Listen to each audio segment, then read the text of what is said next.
Hi friends, welcome to lesson 1 of Mrs. Frost's Peptide Academy. First of all, thank you for being here. The teacher in me is so excited about this week because my goal isn't to convince you of anything.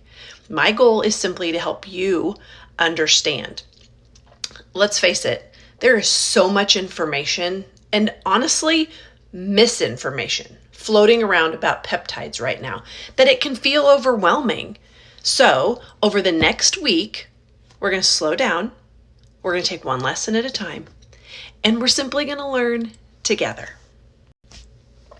And remember, there are no wrong questions. That's how we learn. So if you have a question, ask it in the comments, because most times if you have the question, somebody else does too, even if they don't know it.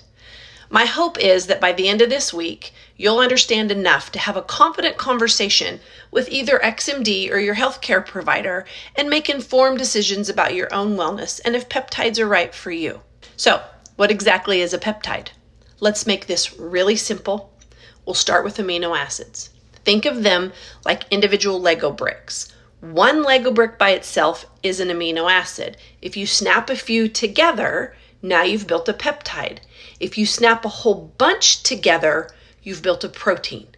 So, amino acids are the building block, peptides are short chains of amino acids, and proteins are the longer chains of amino acids. That's it. It's already not nearly as scary, is it? Right? So, here's something that surprised me when I first started learning about peptides. And you may or may not know this. But your body naturally produces many different peptides every single day. They're not foreign to your body. They're not new. They're actually part of the way your body communicates with itself. One of my favorite ways to think about peptides is like this. Imagine every cell in your body has a cell phone. Peptides are like tiny text messages. Each one carries a different message. Some tell your body it's time to digest food. Some help regulate hunger. Some support your skin.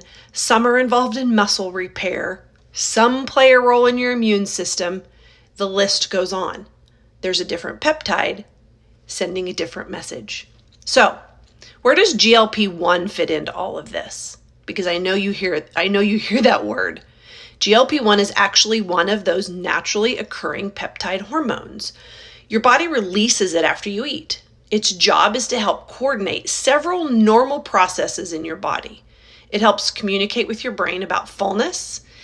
It shows how quickly food leaves your stomach. It helps stimulate insulin release after meals, and it plays a role in helping regulate blood sugars. So when you hear people talking about GLP-1, they're talking about one specific peptide that your body already knows how to make. That's an important foundation to understand before we start talking about physician-guided therapies as this week progresses. Here's another thing I'd love for you to remember. Not all peptides are the same.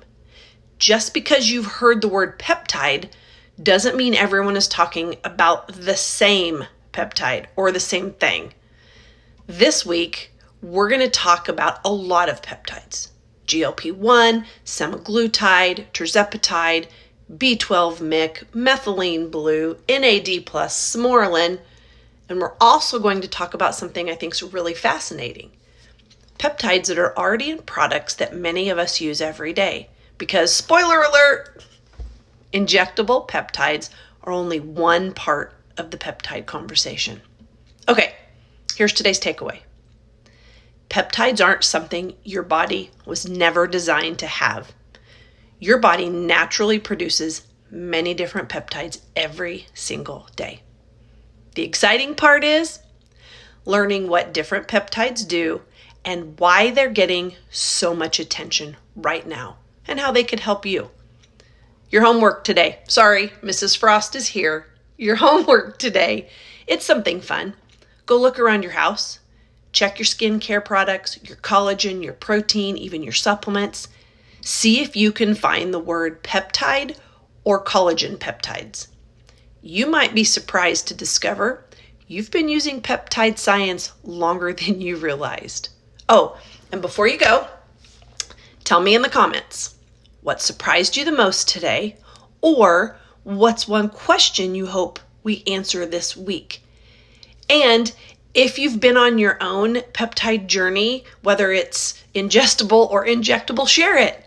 I can't wait to read your comments. And you know I do like to do surprise giveaways now and again to a random comment. So until tomorrow, stay curious, keep learning, and remember, there are no wrong questions. Class dismissed.